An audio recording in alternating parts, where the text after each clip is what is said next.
Bonjour, je m'appelle Sophie Dumouté, je suis spécialiste en psychologie cognitive du développement, je suis professeure de yoga, je suis aussi maman de 3 enfants et c'est ce qui m'a amenée aussi à accompagner les mamans, les parents pendant la grossesse, pendant les premiers mois avec bébé. Et ce petit guide est une sorte de condensé de toutes les postures qu'on peut faire avec ou autour de son bébé pendant les premiers mois pour se faire du bien, mais aussi pour accompagner son bébé dans son développement moteur. Alors, la plupart des cours de yoga parents-bébés proposent d'initier son bébé au yoga. Pour ma part, je considère que les bébés font déjà du yoga naturellement et que ce sont des maîtres de yoga, donc des yogis, et donc ça n'aurait aucun sens de donner un cours de yoga à un maître de yoga. Donc mon propos va surtout être de dire aux parents qu'il faut permettre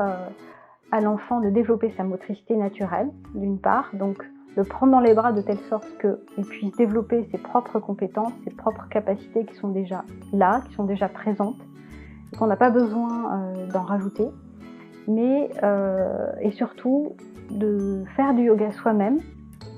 autour de son enfant, d'être bien dans son corps, pour être une sorte de tremplin pour notre bébé, pour notre enfant, et qu'il puisse développer ses compétences à lui.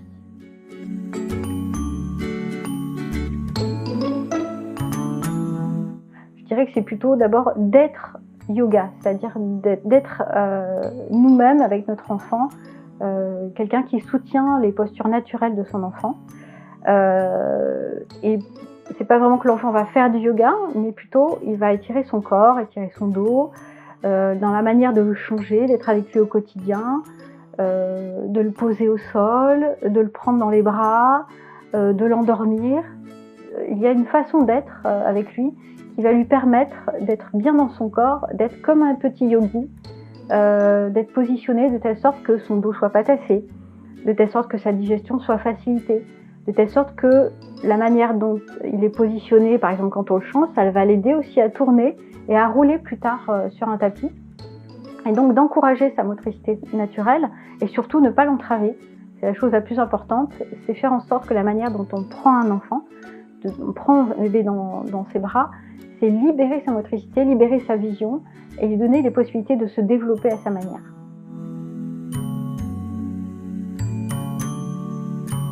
C'est d'abord d'être bien dans son corps.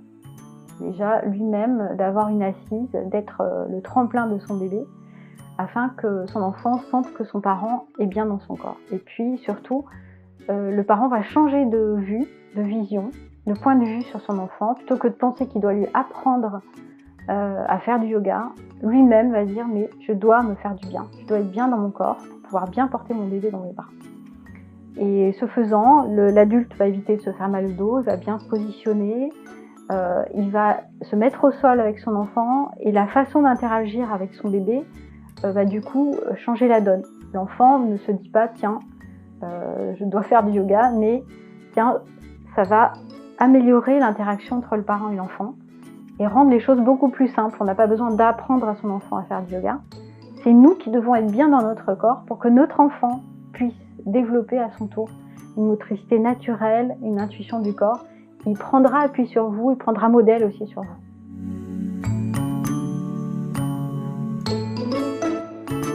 Oui, c'est tout à fait accessible pour la bonne raison que la plupart des postures que je propose sont des postures du quotidien. Parce que quand vous prenez votre bébé dans les bras et qu'il est au sol, quand vous le changez,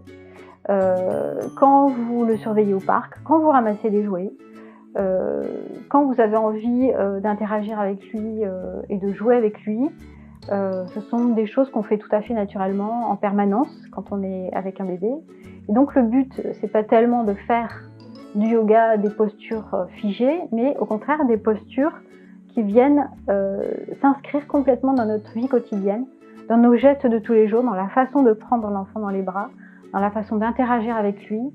et de vivre même au quotidien autour de lui. C'est pas forcément qu'on l'aura dans les bras, Mais tiens, on va faire attention à nos postures pour éviter de se faire mal au dos et pour être un tremplin pour le corps de notre propre enfant, un tremplin pour son corps, pour sa motricité et pour nous faire du bien surtout.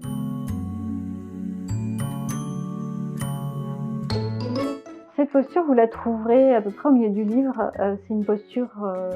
que j'ai renommée posture de rugbyman, où on tient son bébé comme un ballon de rugby, où on serait prêt à bondir un petit peu vers l'avant, où le bébé est face à terre, il regarde le sol en quelque sorte, et on le prend dans nos bras et on a les coudes posés sur les genoux.